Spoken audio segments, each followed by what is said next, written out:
Hey guys, Barking Madly here, and I thought I'd give you a quick video here in Urban Combat Survivor Vision. You know, black hat, headset, and all that stuff. I know on some of the videos, some people had commented on, especially these lower resolution ones, that the sound was really off.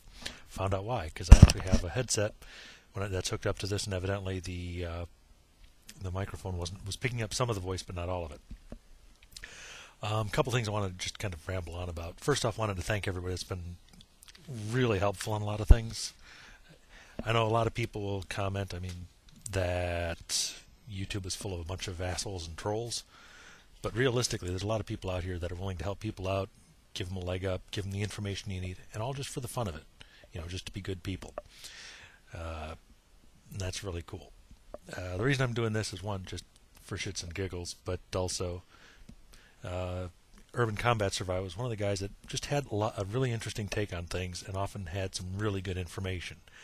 One in particular that got me thinking about it was his commentary about MREs, and that if this,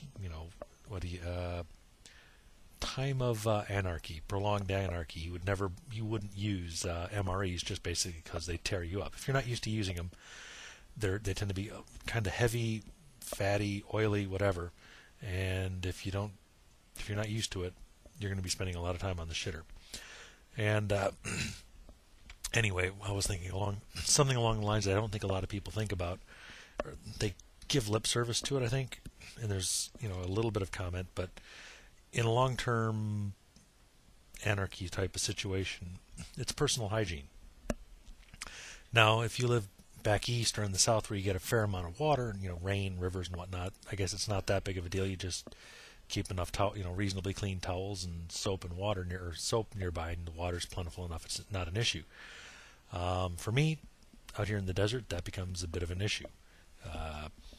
Bison hawk, I'm curious. I get the impression you live in a fairly arid area. Although maybe if you live closer to Houston,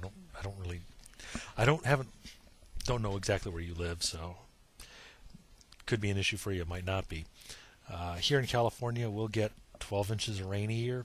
And if you're optimized for water collection, you can, you have a good-sized roof and catchment and all that stuff, you can do okay with it. But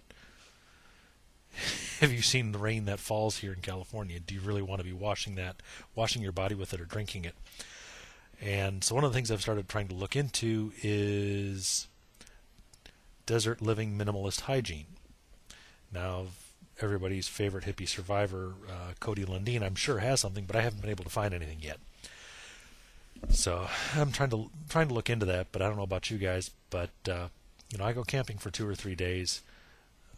I'm a sweaty mess, and I can throw out a ball cap to at least hide the worst of it, my scraggly hair and all that stuff.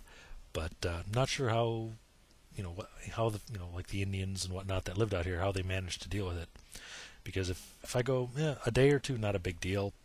3 or 4 days, and my skin starts to break out and all that, so I'm trying to find stuff. Have yet to really find much, but at any rate, something there for you guys to think about is personal hygiene and just regular hygiene. How do you manage that in a situation where you don't have running water, where soap may be an issue to come by? Oh, by the way, I probably can, at some point, if I get around to it, do a video on how to make soap. You can actually use it using potash from a fire and your skin. Just give you a hint. If you've ever taken Easy Off oven cleaner or something else that's got a really high pH, even bleach will do it. If you get a small thin layer of it on your skin and then rub it into an oily area, all of a sudden it'll get really slick. You've just done what's called saponification. It's making soap. People used to make lye soap. They'd render animal fat into oil, and then just mix in the potash, or actually they'd do one step prior to that, but make lye out of it, mix it in, and you end up with regular soap. So anyway, just some thoughts and some, wanted to thank you guys again for all the help you've given, and just overall, just a really cool community to be involved with.